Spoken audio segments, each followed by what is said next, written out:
Смотрим часы по настоящему времени. Из студии в Вашингтоне вас приветствую я, Роман Мамонов. В ближайший час о главных темах дня, какими они видятся из США. Сирийский прорыв. Кремль заявляет о подписании правительством Асада и оппозиции соглашения о прекращении огня и о начале мирных переговоров. В России ожидают, что к процессу присоединится и Вашингтон, но после инаугурации Дональда Трампа. В ожидании санкций администрация Барака Обамы уже сегодня может объявить о мерах против России за хакерские атаки в предвыборный период. Будущий президент Трамп призвал США заняться своей жизнью вместо санкций против Москвы. А также проводить и забыть, как жители Нью-Йорка избавляются от негатива и ненужного багажа прошлого. Корреспондент «Настоящего времени» приняла участие в ежегодной церемонии.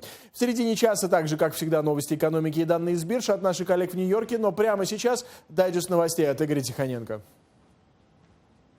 Спасибо, Роман. В начале часа, как обычно, о событиях в мире и в США. Сирийское правительство и противостоящая ему оппозиция подписали соглашение о прекращении огня. Об этом в четверг заявил президент России Владимир Путин, отметивший, что подписание договоренностей стало результатом совместных усилий России, Турции и Ирана. Между тем, эксперты считают, что добиться практической реализации соглашения будет непросто. Россия и Иран – главные союзники Башара Асада. Турция же настаивает на том, что сирийский президент должен уйти из власти. В четверг также стало известно о сокращении военного присутствия России в Сирии. Как заявил Владимир Путин, это не помешает Москве помогать правительству Асада в борьбе с терроризмом. И вот буквально несколько минут назад к нам в студию пришло сообщение о том, что власти США отреагировали на подписание этого соглашения. Перемирие в Сирии, достигнутое в результате российско-турецких переговоров, является позитивным событием. И Соединенные Штаты надеются, что оно будет выполнено в полном объеме. Об этом заявил в четверг официальный представитель Госдепартамента Марк Тонер. Я сейчас цитирую его заявление. Любые усилия, которые останавливают насилие, спасают жизни, создают условия для возобновления продуктивных политических переговоров, будут приветствованы, сказал Тонер. Ну что ж, и к другим новостям. Уже в ближайшие часы США могут объявить о мерах наказания России за вмешательство в ход президентских выборов. Об этом сообщают ведущие американские телекомпании. Реакцией Вашингтона, скорее всего, станет обнародование конфиденциальной информации о российских чиновниках и введение экономических санкций против некоторых приближенных Владимира Путина. Сообщается также, что могут быть названы и люди, связанные с попытками Москвы взломать компьютерные системы Демократической партии перед выборами. Сегодня стало известно и о еще одном взломе, предположительно все теми же российскими хакерами компьютерной системы ОБСЕ. Как накануне заявил французскому изданию Le Monde, анонимный источник в западной разведке, кибератаку совершила занимающаяся кибершпионажем российская группа APT-28, известная также как Pawn Storm и Fancy Bear. Экипаж самолета Ту-154 успел сообщить диспетчерам о нештатной ситуации буквально за несколько секунд до крушения. Об этом заявили в Минобороны России, отметив, что не подтверждают версию о взрыве. Тем не менее, в военном ведомстве подчеркнули, что следствие окончательно не исключает возможность теракта, так как на борту могло быть механическое воздействие.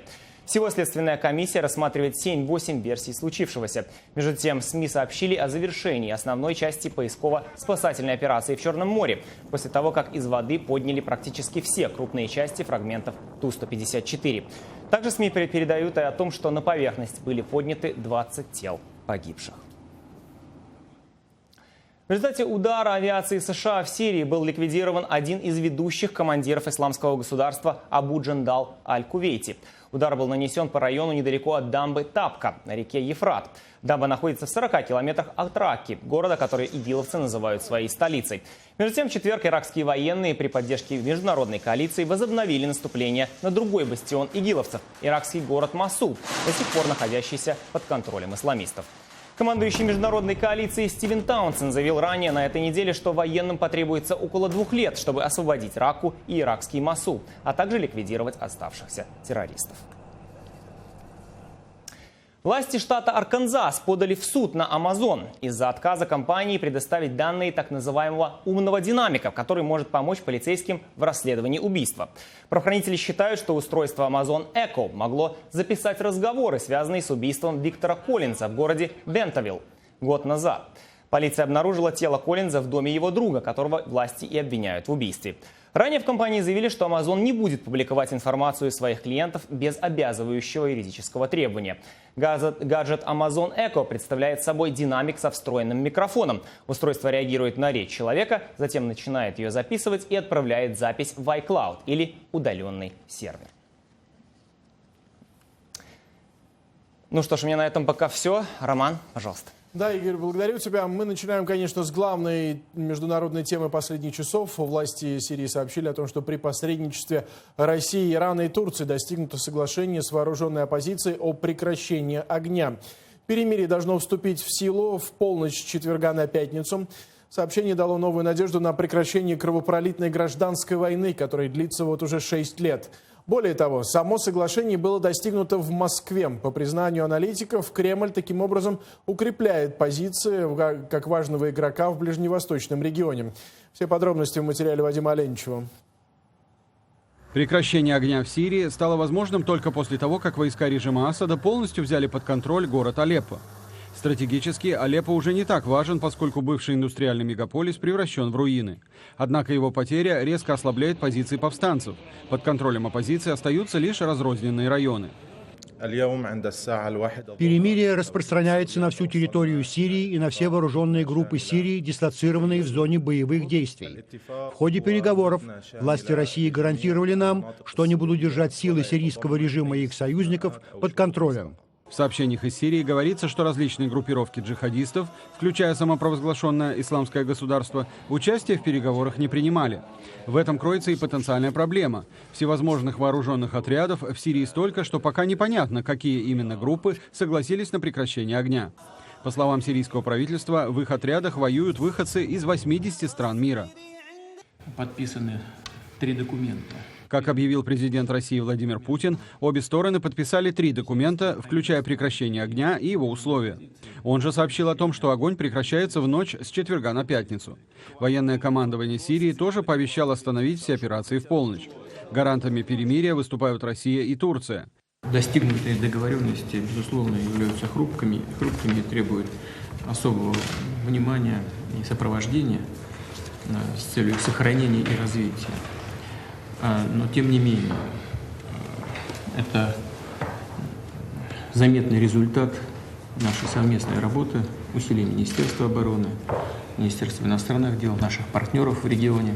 Еще одним подписанным документом стало соглашение о начале мирных переговоров, которые планируется провести в Казахстане. Тем не менее, по словам Путина, войска России будут продолжать бороться в Сирии с международным терроризмом. Некоторые аналитики уже заявили о том, что Кремль переиграл Белый дом в сирийском вопросе. Именно Россия, а не Соединенные Штаты, выглядит сейчас как основной игрок в ближневосточном регионе. Даже место для проведения переговоров выбрано в Азии. Это как бы подчеркивает, что Запад не имеет отношения к происходящему. При этом глава МИДа России Сергей Лавров заявил, что администрация Трампа может принять участие в мирном процессе, как только новый президент вступит в свою должность. В любом случае, многое теперь зависит от сирийского президента Башара Асада. Поскольку на его стороне сейчас военное и стратегическое преимущество, пока не ясно, насколько сговорчивым в мирном процессе окажется правящий режим Сирии, уже обвиненный во многих преступлениях против своих граждан. Вадим Оленичев, Ануша Витисян. Настоящее время. Америка. Вашингтон. Мировые лидеры и эксперты по Ближнему Востоку продолжают обсуждать речи Джона Керри о взглядах нынешней администрации США на проблему ближневосточного урегулирования. Накануне мы подробно рассказывали о выступлении Керри в Госдепартаменте. Через несколько часов после этого последовала резкая реакция из Израиля, премьер-министр которого обвинил главу американской дипломатии в игнорировании фактов и истории, а также в однобоком подходе. Андрей Деркач о реакции израильтян и мирового сообщества на речь Джона Керри. Принятие резолюции ООН о запрете израильских поселений на палестинских территориях и бездействие США на голосовании больно ударило по самолюбию Израиля и премьер-министра Биньямина Нетаньяху. А вчерашняя речь госсекретаря США Джона Керри принесла израильскому премьеру очередное разочарование. Мы не сможем защитить Израиль нужным образом, если будем видеть, как на наших глазах рушится идея создания 2 государств. Керри в буквальном смысле обвинил Нетаньяху и его политику одного государства в отсутствии мира на Ближнем Востоке. Реалии таковы. Если они будут жить в одном государстве, Израиль будет либо еврейской, либо демократической страной. Он не может быть и тем, и другим одновременно, и он никогда не сможет жить в мире. Реакция премьер-министра Израиля последовала незамедлительно. Все, что он делал, так это обвинял на протяжении всей своей речи Израиль в отсутствии мира, с усердием осуждал желание евреев жить на их исторических землях и в их исторической столице, Иерусалиме.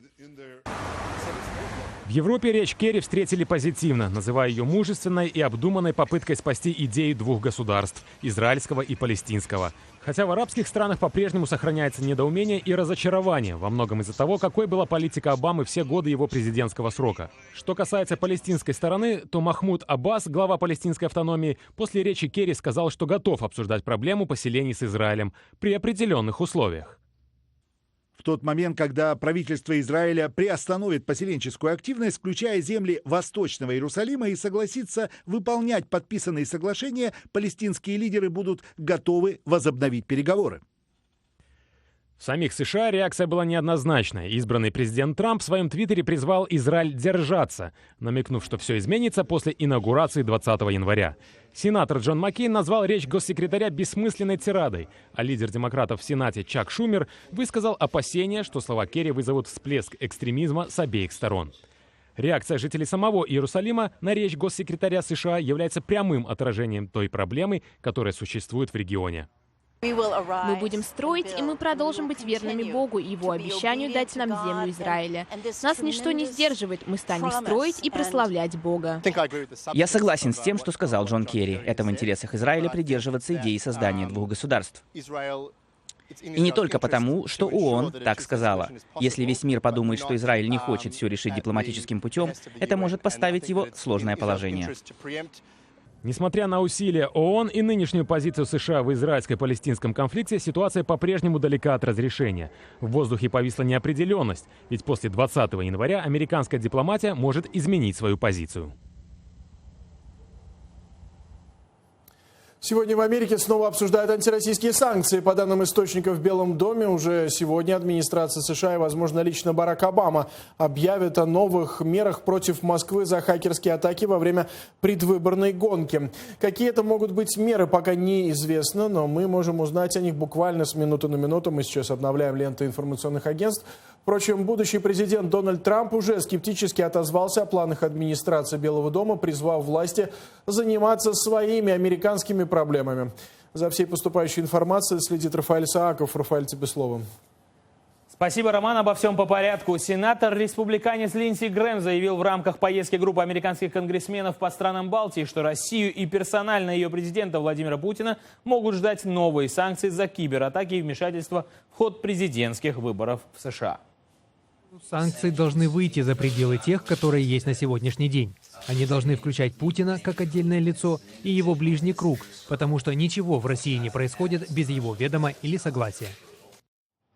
Грэм, который, напомню, планировал бороться за пост президента США, но снял свою кандидатуру с партийных праймериз, подчеркнул также, что санкции поддержат представители обеих американских партий. Сенаторы, в число которых входит и Джон Маккейн, предлагают назначить специальную комиссию для расследования кибератак. И вот что сказал избранный президент США Дональд Трамп накануне, когда его спросили о словах Линдси Грэма. Добавлю, что это съемка из Флориды, поместья в Мар-а-Ларго, где Трамп проводит рождественские праздники. И когда он общался с прессой, рядом с ним на крыльце здания находился Дон Кинг, скандальный промоутер, работавший в прошлом со многими известными боксерами, который, видимо, был очередным гостем Трампа. Я не знаю, что он делает, я не разговаривал с сенатором Грэмом. Как вы знаете, он выставлял свою кандидатуру против меня. Следует признать, он шокировал мир. Нет слов, как он шокировал мир. Сенатор Грэм боролся против меня, с тех пор я с ним не говорил. Но что вы в целом думаете о санкциях? Думаю, мы должны заниматься своими делами. Думаю, компьютеры заметно усложнили нашу жизнь. Компьютерный век привел к тому, что никто толком не понимает, что происходит. У нас есть скорость, есть много других преимуществ, но я не уверен в том, что у нас есть уровень безопасности, который необходим. Я пока не общался с сенаторами, но, конечно, сделаю это в скором времени. сказал Дональд Трамп. Если исходить из утечек и слов высокопоставленных источников, на которые ссылаются американские СМИ, есть несколько вариантов развития событий. CBS News со ссылкой на представителя администрации предполагает, что могут быть названы имена людей, связанных с попытками Москвы взломать компьютерные системы. Возможно, будут введены некие новые экономические санкции, как сообщает CNN. Не исключено, что против руководителей Главного разведывательного управления России, ГРУ. При этом источники ABC News сообщают, что не исключены скрытые операции разведывательных ведомств США. Но о них едва ли будет рассказано публично. На это намекнул и сам президент Обама в рамках своей заключительной пресс-конференции 2016 года. В то же время, напомню, Обама дал ранее задание разведслужбам провести полное расследование и подготовить доклад о зарубежном вмешательстве до 20 января, даты инаугурации Дональда Трампа. После чего, возможно, будут приняты дополнительные решения, отличные от тех, которые, если будут объявлены, то будут объявлены сегодня. Официальный представитель МИД России Мария Захарова тем временем выступила с заявлением, в котором пригрозила Вашингтону ответом в случае, если Белый дом действительно предпримет новые враждебные шаги. Цитата. По ее словам, любые действия против российских диппредставительств США немедленно срикошетят по американским дипломатам в России. Действия американских властей Захарова называет последним новогодним приветом от команды Обамы, готовящейся к выселению из Белого дома. Конец цитаты. Добавлю также, что президент Путин заявил, что важнее не сам факт действий хакеров, а та информация, которую они предоставили общественности после взлома серверов Демократической партии, что многие сочли как защиту их действий. Так что, Роман, остается ждать новостей из Белого дома. Да, Рафаэль, спасибо. Мы следим за поступающими сообщениями. Если в рамках нашего эфира поступят данные о каких-то новых санкциях против России, мы обязательно их вам сообщим. Дональд Трамп, напомним, многократно обещал наладить отношения с Москвой. Так, на пост госсекретаря он предлагает нынешнего главу нефтегазовой корпорации ExxonMobil Рекса Тиллерсона, имеющего давние и близкие отношения с российским руководством.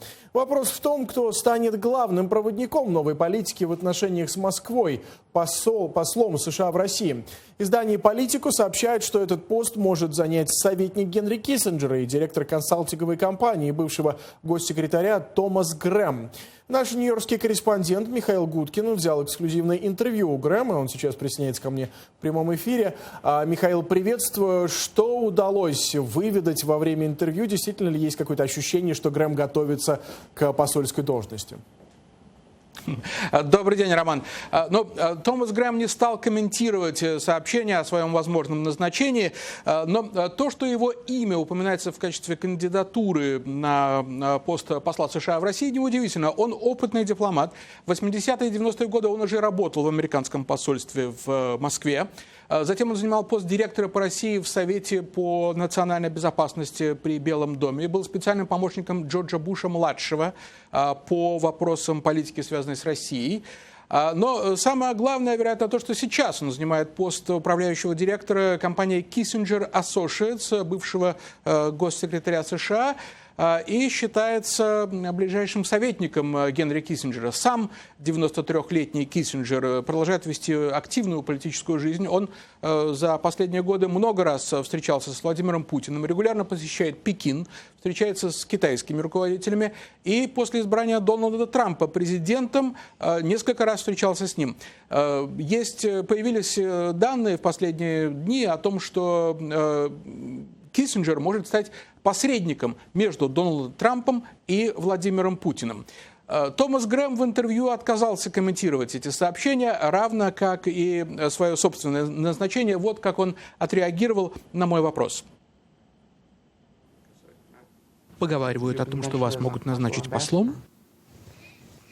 В какую страну? В Москву?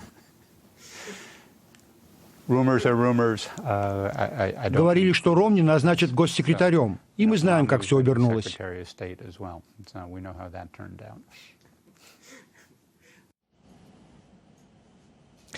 Как бы то ни было, и Томас Грэм, и Генри Киссинджер являются представителями так называемых реалистов в американской внешней политике. И, похоже, их мнения в определенной степени совпадают с взглядами Дональда Трампа, особенно что касается американо-российских отношений.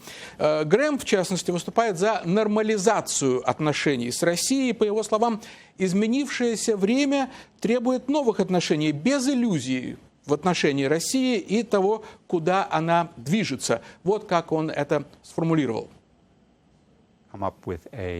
Я думаю, что нам нужна политика в отношении России, которая будет продвигать наши интересы с учетом того, с какой Россией мы имеем дело сегодня, а не с каким-то идеализированным образом России, который мы надеялись увидеть 25 лет назад после распада Советского Союза. И уж, конечно, не с тем демоническим образом России, который рисует сегодня большая часть западных СМИ. Это очень прагматичный подход, основанный на трезвом понимании наших национальных интересов, а также понимании того, что Россия будет весьма энергично преследовать собственные интересы и не пойдет на уступки, которые, с ее точки зрения, поставят под угрозу достижения ее целей в мире. Как известно, уходящая администрация Барака Обамы после аннексии Крыма и поддержки Кремлем сепаратистов на юго-востоке Украины ввела санкции и пыталась изолировать Россию на международной арене. Администрация Обамы считает, что нельзя вести дела как обычно, то есть no business as usual с Россией до тех пор, пока Москва продолжает нарушать международные законы и нормы. Но у Дональда Трампа, похоже, судя по его заявлениям, другие взгляды на этот вопрос, и он намерен искать пути сближения с Россией. Как сообщает немецкое издание Bild, Генри Киссинджер предложил Трампу путь к такому сближению, путь к решению украинской проблемы, которая является главным камнем преткновения в американо-российских отношениях. И этот план основан на так называемой инициативе Бойсто. Бойсто — это остров в Финляндии, где в августе 2014 года группа американских и российских экспертов собралась для неформального, негосударственного обсуждения дипломатической инициативы, которая могла бы позволить разрешить российско-украинский конфликт. Суть их предложений заключалась в том, чтобы зафиксировать нейтральный статус Украины, демилитаризировать ситуацию на юго-востоке страны и затем начать юридические обсуждения юридического статуса Крыма.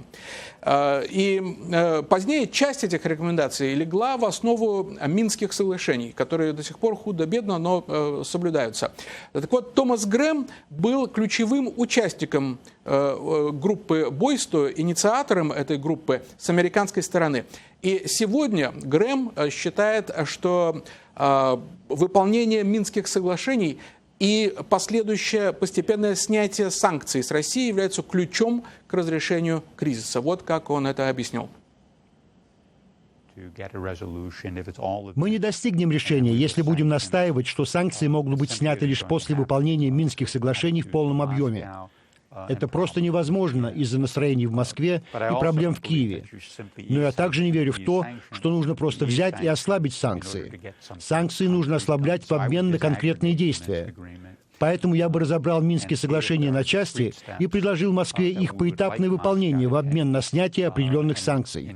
Такой подход, шаг за шагом, ослабление санкций в обмен на определенные действия Москвы, способен привести к разрешению кризиса.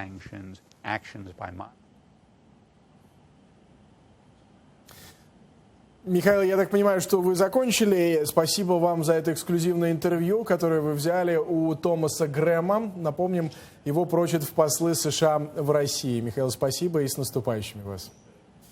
Вас тоже.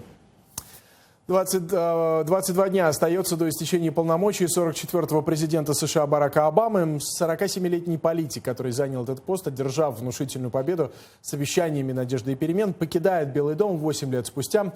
Его рейтинг одобрения около 69%, один из самых высоких среди всех президентов в современной американской истории.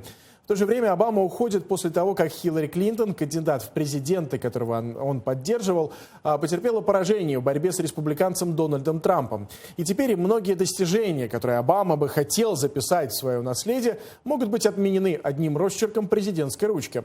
В настоящее время начинает подводить итоги 8 лет президентства Обамы. Первый афроамериканец, избранный президентом США, выходит к публике с женой и 2 дочерьми. Эта картина, наверное, навсегда поменяла представление американцев о том, кто может победить в борьбе за Белый дом. Если еще есть люди, которые до сих пор сомневаются, что Америка является тем местом, где все возможно, кто пытается понять, жива ли сегодня мечта наших основателей, кто сомневается в силе нашей демократии, то сегодня они получили ответ. В начале своей деятельности Обама сконцентрировался на привлечении к ответственности лидера Аль-Каиды Усамы бен Ладена. Поздно вечером, в воскресенье, 2 мая 2011 года, Обама обратился к американскому народу. Сегодня я могу сообщить американцам и всему миру, что США провели операцию, в результате которой был ликвидирован лидер Аль-Каиды Усама бен Ладен, террорист, ответственный за убийство тысяч невинных мужчин, женщин и детей. Но вскоре за этой большой победой последовало начало кровавой гражданской войны в Сирии. 21 августа 2012 года Обама выступил с предостережением в адрес президента Сирии Башара Асада. Мы не можем допустить ситуацию, при которой химическое или биологическое оружие попадает в руки не тех людей. Мы очень четко дали понять режиму Асада и другим игрокам на местах, что красной линией для нас будет ситуация, когда мы увидим перемещение или утилизацию большой партии химического оружия. Через год наблюдатели сообщили, что армия Асада убила более 1000 человек с помощью Зарина. Вопреки ожиданиям, США не стали применять силу в ответ. Эксперт по Сирии Хаид Хаид говорит, что именно тогда надежды многих сирийцев развеялись. Происходящее в Сирии – это лишь очередная битва в крупнейшей борьбе, которая идет в регионе. Что касается внутренней политики, то после инцидентов с расовой подоплекой президент Обама высказался по поводу межрасовых отношений в Америке. Убийство 9 афроамериканцев на занятии по изучению Библии в церкви в июне 2015 года побудило президента обратить внимание на милосердие, которое проявили родные погибших, простившие стрелявшего.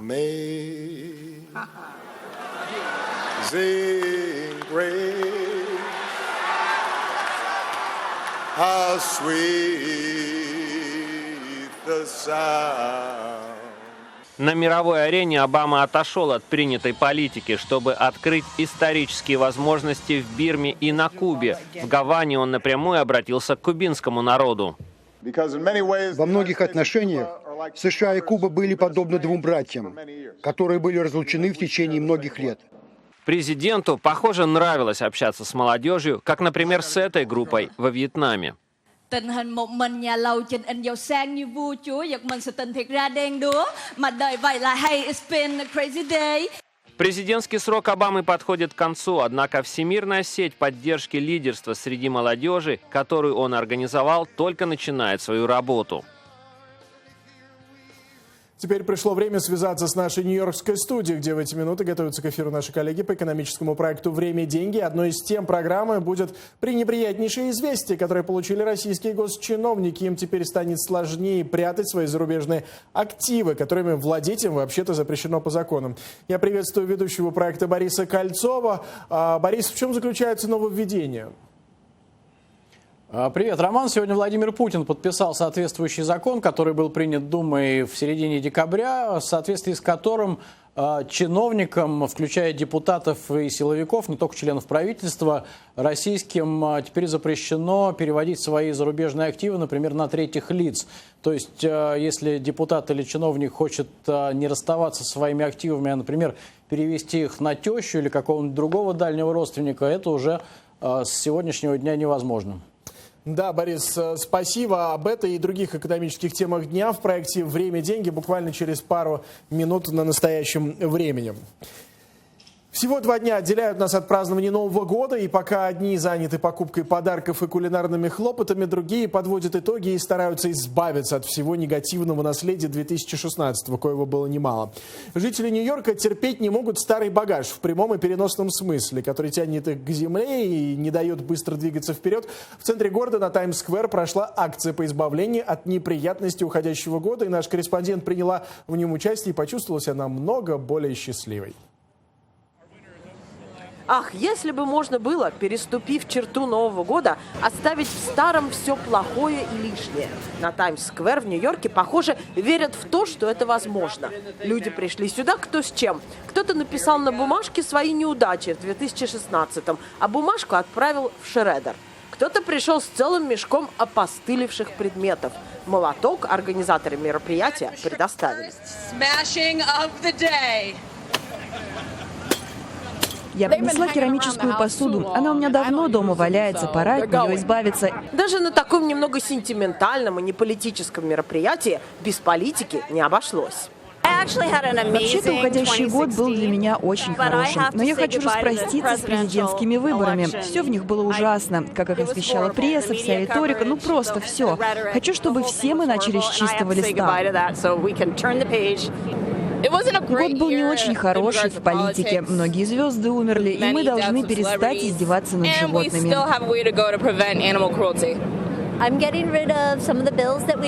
Я собираюсь выбросить старые счета, которые мы уже оплатили, и еще старые лекарства от простуды, как символ того, что не буду болеть в новом году. Люди хотят также расстаться с недостатком сна, лишним весом, страхами и стрессом. Арлина Робертс принесла на выброс парик. Ей больше не нужно его носить. Ее раковая опухоль вылечена, а волосы, выпавшие после химиотерапии, снова отросли. Как хорошо я себя чувствую. Мне больше не нужно прятаться. Я здорова. И прямо здесь, на Таймс-сквер, избавившись от дурных мыслей, событий и наваждений 2016 года, можно с надеждой посмотреть в новый наступающий 2017 год. На тысячах разноцветных бумажек люди пишут свои пожелания, надежды и мечты. Нэнси повезло по-настоящему. Она и от дурного прошлого только что избавилась, и на светлое будущее повлияла. Я хочу пожелать всем мира, чтобы всем беспризорным животным нашлись хорошие дома, и еще счастья и любви для всех на земле. Через несколько дней, ровно в полночь, эти добрые разноцветные бумажки разлетятся по всей площади. Это те самые конфетти, которые сыпятся с неба, когда хрустальный шар на Таймс-сквер опускается с небоскреба, и наступает Новый год. Виктория Купчинецкая, Сергей Гусев. Специально для настоящего времени Америка из Нью-Йорка. 2 дня до Нового года и пара секунд до начала проекта «Время, деньги». Не переключайтесь.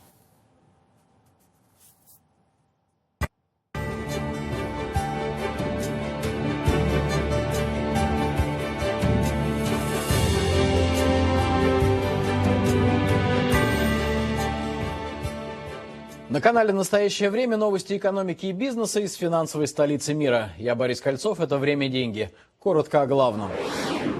На мировых рынках разнонаправленное движение, что стало причиной более чем процентного падения индекса Nikkei. Почему в России чиновникам становится сложнее скрывать свои зарубежные активы? И в чем особенности модного бизнеса в Африке? На большинстве ведущих мировых биржевых площадок сохраняется праздничное настроение, выраженное в низком объеме торгов. Индексы продолжают балансировать в районе нулевой отметки. Китайский фондовый рынок завершил сессию в легком минусе, а Гонконг примерно в таком же плюсе.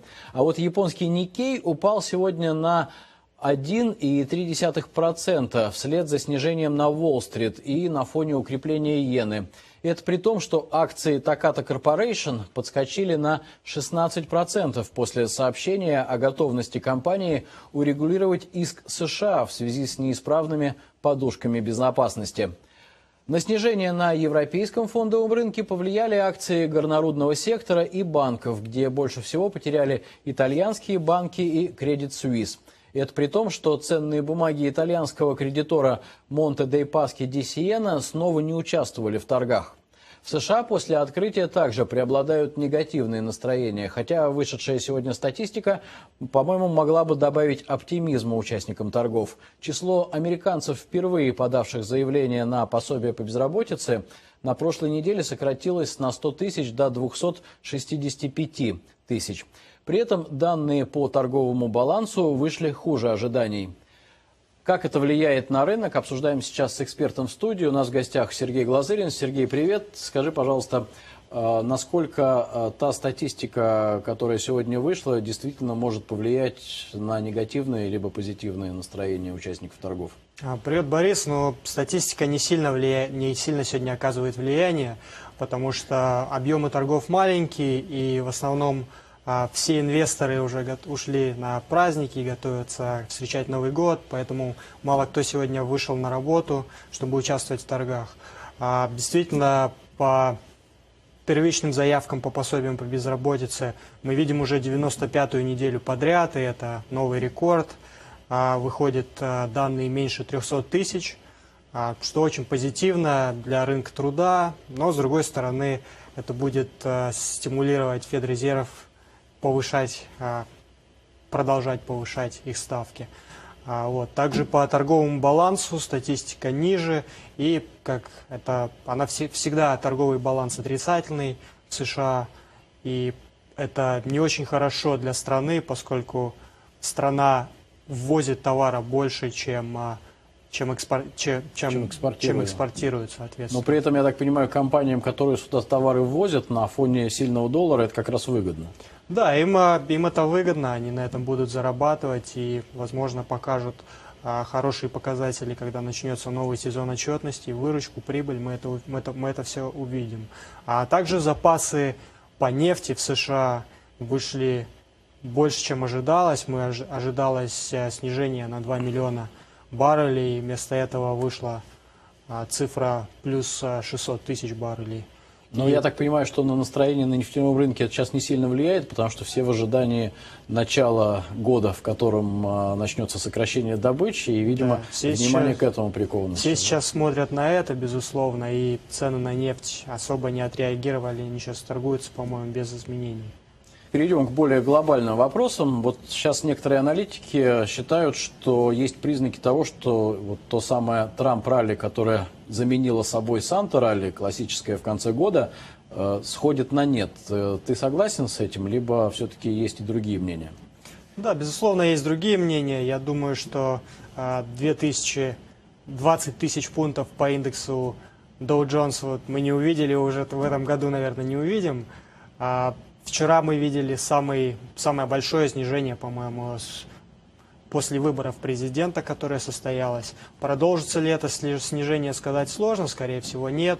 Пока активность маленькая, и Санта-ралли это обычно происходит ралли 5 дней до Нового года и 2 дня после Нового года. Ну вот, может быть, после Нового года мы еще увидим какой-то рост, возможно. Но сейчас сказать сложно. Поживем, увидим. Спасибо. Всегда рад увидеть у нас. Спасибо. С наступающим. С наступающим. Акции японской Toshiba потеряли более 19%. В четверг падает третий день подряд, после того, как японский технологический конгломерат сообщил в начале недели о вероятности многомиллиардного списания. Доходность облигаций увеличилась, стоимость страховки от долга компании резко выросла. Ранее на неделе Toshiba сообщила, что повышение расходов в американском ядерном бизнесе компании, которое она приобрела у Chicago Bridge & Iron в прошлом году, означает, что ей могут грозить списание в несколько миллиардов долларов. Руководство компании не исключило серьезных негативных последствий для инвесторов. Мне очень жаль, что нынешняя беспрецедентная ситуация может принести потери и беспокойство нашим акционерам и инвесторам.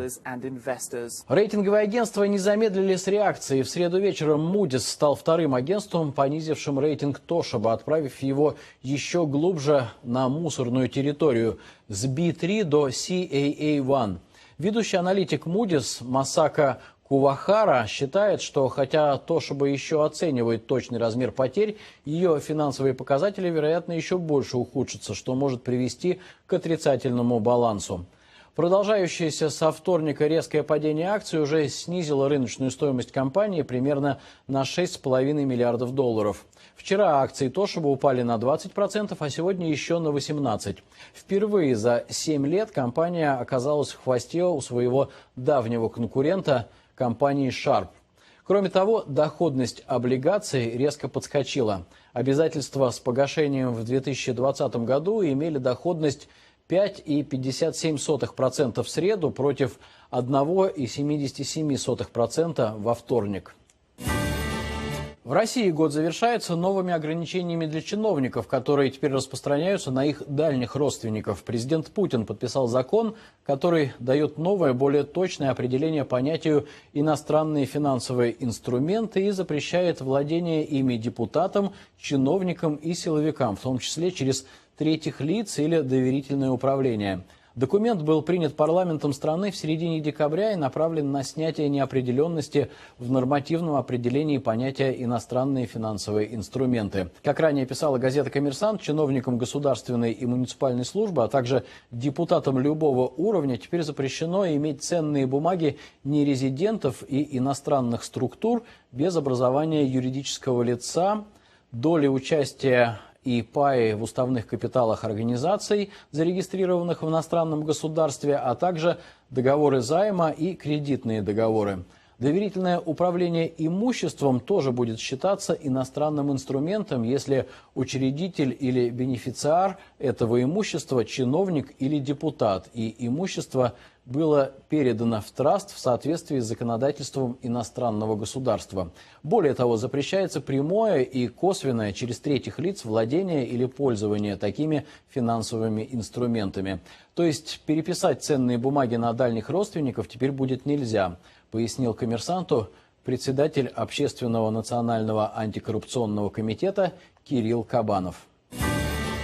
Производители сланцевой нефти в США в следующем году планируют увеличить инвестиции в разведку и добычу благодаря тому, что восстановление цен на сырье подтолкнуло банки расширить кредитные линии впервые с 2014 года. Как сообщает агентство финансовой информации Thomson Reuters, в то время как крупные производители нефти во всем мире планируют сокращать добычу, сланцевая отрасль США, напротив, стремится воспользоваться ростом нефтяных котировок и увеличить долю на рынке.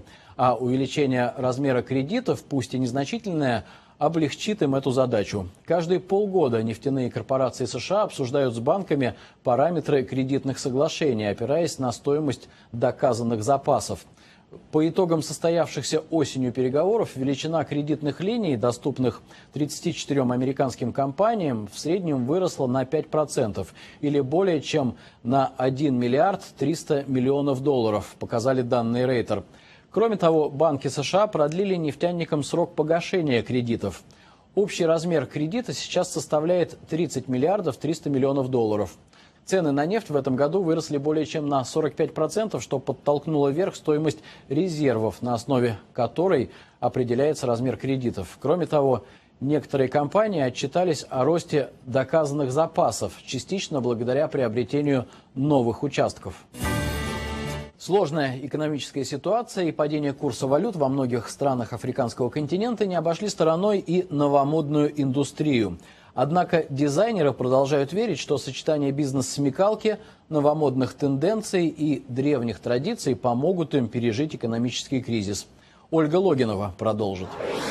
Уходящий год всерьез ударил по кошелькам модных дизайнеров в Африке. В этом году на Южноафриканской неделе мужской моды в Кейптауне никто не скрывал своей тревоги из-за ухудшающейся экономической ситуации. Курс ранда южноафриканской валюты упал в этом году на 7%. В прошлом году валюта упала на 25%.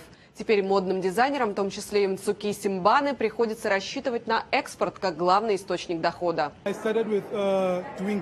Сначала я начал экспортировать в Ганну, потом в Нигерию. Теперь я думаю о Кении. Надо обкатывать коллекцию в Африке перед тем, как экспортировать за океан. Несмотря на экономические трудности, южноафриканские дизайнеры не теряют надежды и продолжают объединять в своих коллекциях давние традиции и самые современные веяния. Дизайнер Ладума, например, обыграл мотивы древнего ритуала инициации молодых мужчин народа Ксоса. Модельер предпочитает работать с дорогими натуральными материалами – шерстью мерино и мохером. Его коллекциями уже заинтересовались такие тяжеловесы модного бизнеса, как Jay-Z и Бейонсе.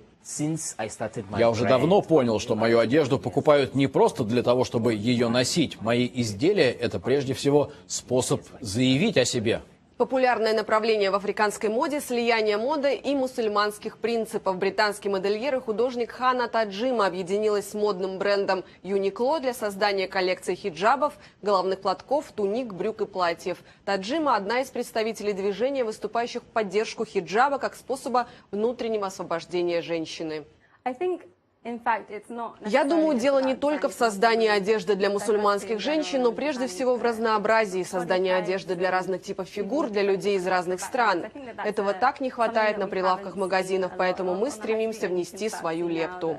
В Кении в рамках проекта ЮМАК Юджирани Мбамва Community Project рукодельницы ткут полотно для традиционных одеял племени Масаи. Одеяла Масаи на протяжении многих десятилетий вдохновляют дизайнеров по всему миру. Недавно мотивы традиционных одеял были использованы французским модным домом Луи Виттон. В проекте ЮМАК производят около 40 одеял в день, на предприятии работают 10 ткачих. Одна из главных целей проекта – создать серьезную конкуренцию заполонившим местный рынок дешевым одеялом, произведенным в Китае.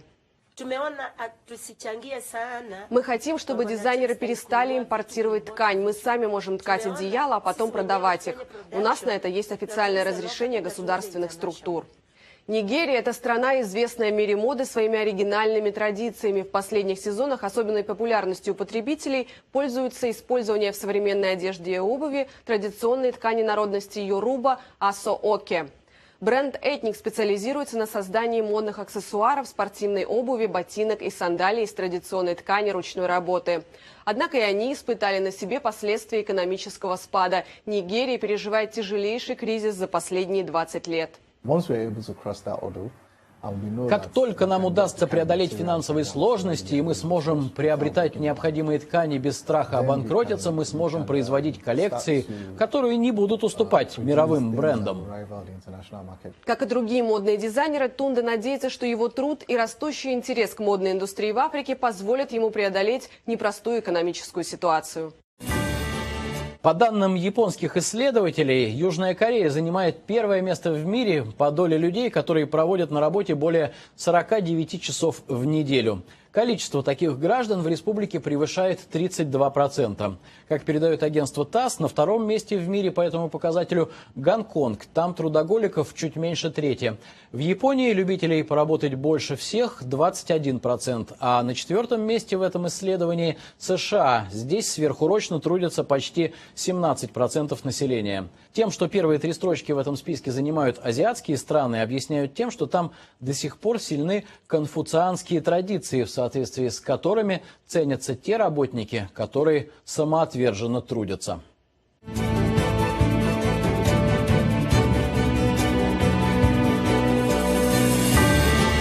Ну а мы на сегодня свой самоотверженный труд завершаем. Продолжим его завтра. До встречи.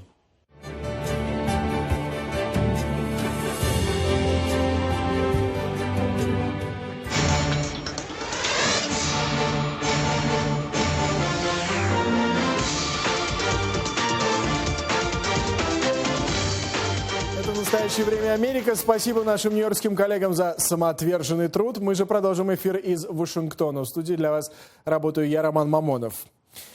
Под конец года из Голливуда поступают лишь грустные новости. Вчера вечером в больнице Лос-Анджелеса в возрасте 84 лет скончалась легендарная актриса и певица Дебби Рейнольдс.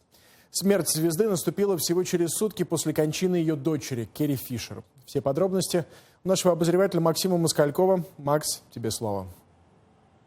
Привет, Рома. Неделя началась с известия о смерти певца Джорджа Майкла. Затем мы узнали о кончине Керри Фишер. А вот теперь Дебби Рейнольдс.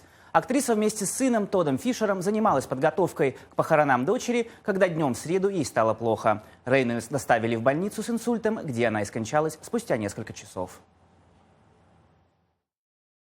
Тодд Фишер рассказал прессе, что последние слова его матери были о дочери. «Я так по ней скучаю, я хочу быть с Керри». Через 15 минут с ней случился удар. Всемирную известность Дебби Рейнольдс получила после съемок в культовом голливудском мюзикле «Поющий под дождем», вышедшем на экраны в 1952 году. Затем были успешные роли в картинах «Непотопляемая Молли Браун», «Поющая монахиня» и «Развод по-американски». Первым мужем Рейнольдс стал певец и актер Эдди Фишер. Звездная пара была крайне популярна. В 1956 году у них родилась дочь, будущая актриса Керри Фишер. Однако брак не был удачным. В 1959 году Рейнольдс развелась с Фишером из-за его романа с Элизабет Тейлор. После этого актриса выходила замуж еще 2 раза – в 1960 и 1984 годах. Отношения с дочерью у Рейнольдс долгие годы складывались непросто. Фишер страдала от наркотической и алкогольной зависимости и не общалась с матерью.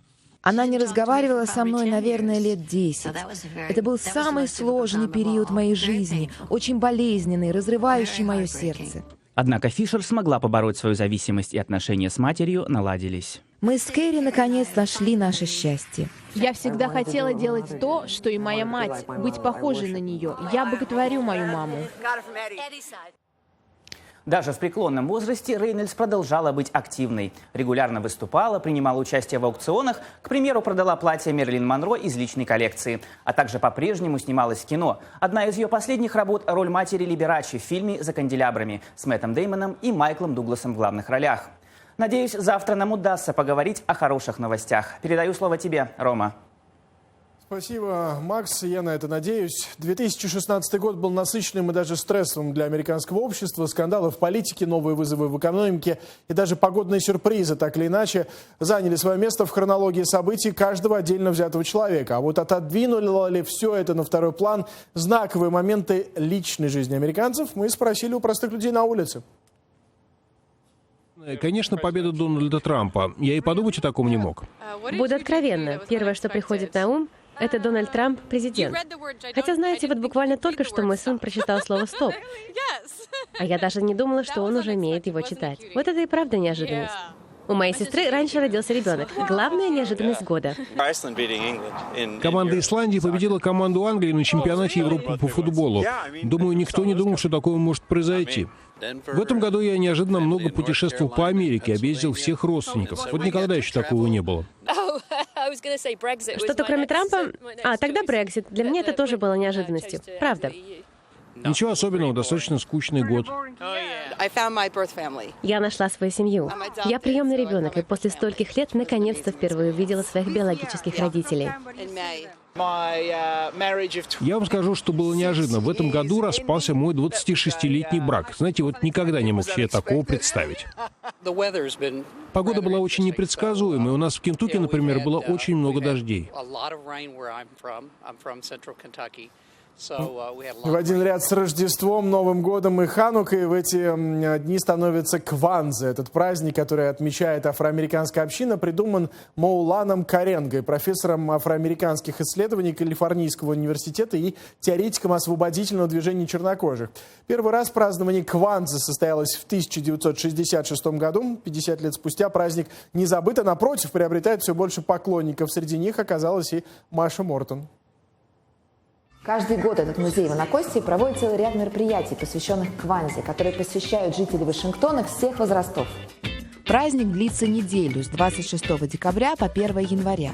Каждый его день посвящен одному из 7 жизненных принципов – Нгузо Саба – единство, умоджа, самоопределение, куджи-чагуалия, совместная работа и коллективная ответственность, уджима, целеустремленность, ния, сотрудничество, уджама, творчество, куумба и вера, имани. Эти 7 принципов были сформулированы доктором Каренгой после многих лет изучения традиций, культурных особенностей Африки и представленных в ней религий. В результате получился свод постулатов, способный объединить афроамериканцев и выходцев с Черного континента в других странах. Я всегда стараюсь следовать принципам Кванзы. Я думаю, это чрезвычайно важно. Рассказы о принципах, способных стать основой жизни, на празднике сопровождает танец и символическое зажжение свечей, по одной каждый день, в честь каждого из них. И сама история Африки здесь живая, она обыграна, ее примеряют на себя, как и культурное наследие африканских предков многих из собравшихся здесь людей. Я думаю, для афроамериканской общины очень важно существование праздника, посвященного именно им. 31 декабря люди собираются на особый праздничный ужин или караму. Праздничный стол накрывают соломенным или тканым ковриком, на котором стоит подсвечник для 7 свечей – кинару. Вокруг него выкладывают фрукты и овощи, початки кукурузы, ставят чашу единства и подарки. Число початков кукурузы на столе – это число детей в семье. А если детей нет, можно положить на стол столько початков, сколько детей хотелось бы иметь. Слово «кванза» означает «первые плоды». Сегодня это апельсины, потому что я их очень люблю. Моя семья хотела отпраздновать Кванзу, а свечей у нас нет, и мы пришли отпраздновать ее сюда. Цвета кванзы – красный, черный и зеленый – цвета панафриканского флага, представленного в 1920 году Маркусом Гарви, борцом за права чернокожих во всем мире. Красный цвет символизирует кровь, пролитую предками сегодняшних выходцев из Африки. Черный символизирует солидарность чернокожих во всем мире. Зеленый цвет – это земля предков и будущее детей. Я афроамериканка, и моя кванза никогда не кончается. Но и другие общины должны знать об этом празднике. По словам организаторов, несмотря на то, что Кванза – праздник афроамериканской общины, двери открыты для гостей всех рас. Маша Мортон, Михаил Масурадзе, Александр Зимуха, Вашингтон. Новый год мы привыкли проводить в кругу семьи и близких друзей за столом, ломящимся от самых разных яств и напитков. Каким будет праздничный ужин, зависит от национальных традиций. Вот в США, например, символом новогодних праздников давно уже стал коктейль «эгног». Наш корреспондент Карина Бафраджан научилась готовить любимый зимний коктейль американцев. В декабре у нас у всех очень мало времени. Надо завершить все дела, накупить подарков, приготовить праздничное меню и, конечно, не забыть про шампанское. Но шампанское не единственный вариант. О других новогодних напитках мы сегодня вам и расскажем. В США существует множество традиций, которые неизменно соблюдаются в новогодние праздники. Одна из таких – приготовление коктейля «эгног». В России его чаще называют «гоголь-моголь». Сладкого напитка на основе сырых яиц, молока и рома. При желании его можно сделать безалкогольным.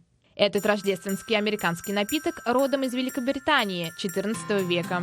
Многие историки кулинарии считают, что впервые его начали готовить в Шотландии. Кто, когда и где впервые смешал яйца с ромом, сказать сложно, но именно в США он стал крайне популярным. И сегодня это не просто напиток, а в некотором роде символ Рождества и Нового года. Эгног ассоциируется у меня с новогодними праздниками. Как бармен я бы не сделал бы его за барной стойкой, но в семейном кругу дома это самый частый коктейль, который я делаю. Вот и наша команда решила научиться готовить эгног. Конечно, не без помощи профессионального бармена.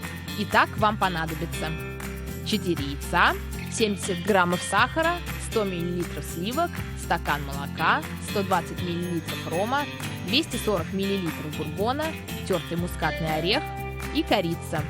Первым делом нужно взбить желтки, а затем растереть их с сахаром. Следующий шаг – добавляем молоко и сливки, и после наливаем алкоголь. Отдельно взбиваем белки до образования плотной пены и затем вводим их в полученную яично-молочную смесь.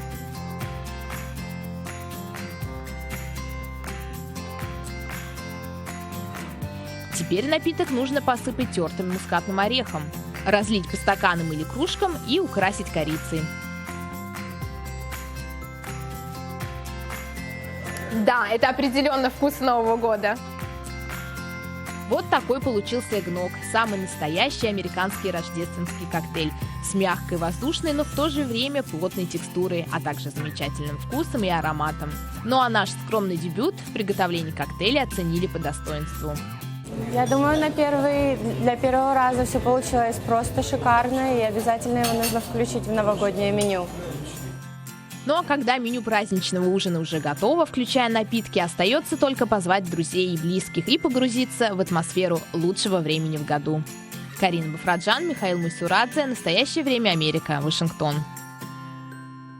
Не забывайте о вреде алкоголя, не злоупотребляйте. В японском городе Осака прошла церемония передачи власти от обезьяны к петуху, зодиакальному символу наступающего года. Организаторы мероприятия вместе с актерами театра Кабуки появились перед публикой с обезьянами на плечах, однако потом по сценарию поменяли их на петухов.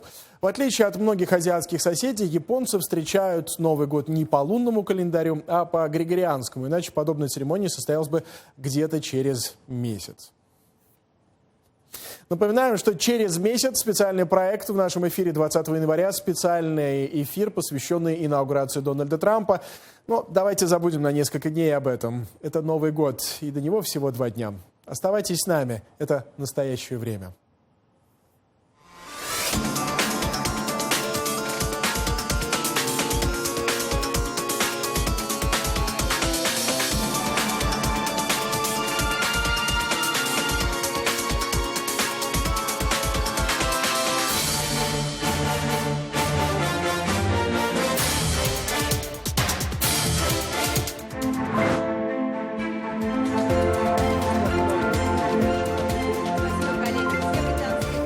эти часы по настоящему времени. Из Вашингтона Роман